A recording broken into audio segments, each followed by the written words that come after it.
The door slammed so hard the mirror rattled. Kemi stood in the middle of the small apartment, phone shaking in her hand, eyes burning. She didn't scream. She didn't cry. She laughed, short, sharp, dangerous.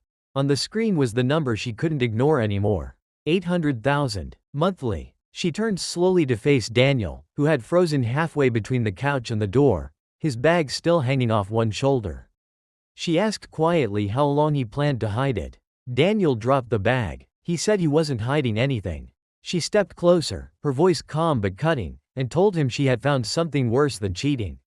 She had found his future. If you're already hooked, don't forget to like this video and subscribe for more stories like this, because it only gets deeper from here. Daniel tried to explain. He talked about growth, about where he started, about how last year it was 700 and now it was 8. He said it like it mattered. Kemi smiled the way people smile at children.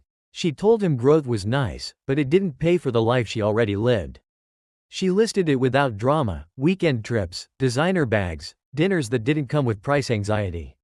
She said she was not built to downgrade for love. Daniel asked her what she contributed to that life. The room went quiet. Kemi said she contributed herself. Her presence. Her femininity. She said she was a classic woman, and classic women were expensive. Daniel laughed then, not because it was funny, but because it hurt. He told her he was her boyfriend, not a lifestyle subscription plan. That line landed wrong. Kemi fired back that a real man doesn't count money when it comes to his woman. Daniel said a real partnership doesn't demand luxury while offering nothing in return. She accused him of being threatened by her standards. He accused her of confusing standards with entitlement. She reminded him that men were providers. He reminded her that even providers build with someone, not carry someone. He said love couldn't survive being treated like an invoice. She said love couldn't survive insecurity. When Daniel mentioned how she gave his expensive shirts to her brother without asking, the argument turned sharp. Kemi defended her family fiercely, said generosity was part of class. Daniel said respect was part of partnership. He told her she acted like he was already failing, even while climbing.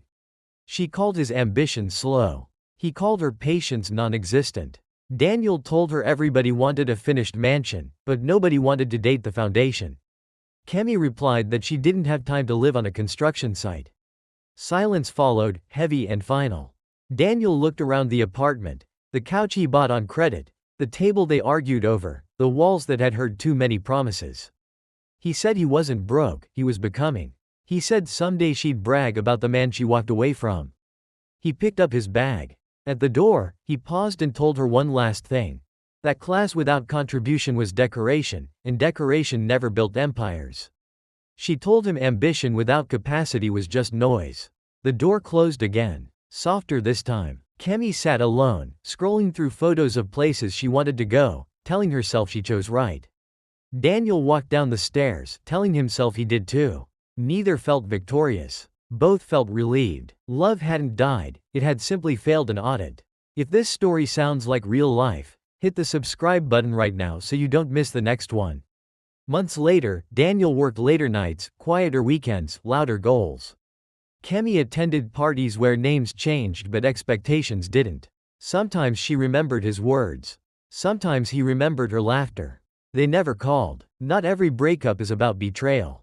Some are about timing. Some are about values. Some are about whether two people are building the same future, or just standing in the same room. And if you believe stories like this deserve to be told honestly, like, share, and subscribe. Because the next story might sound uncomfortably familiar.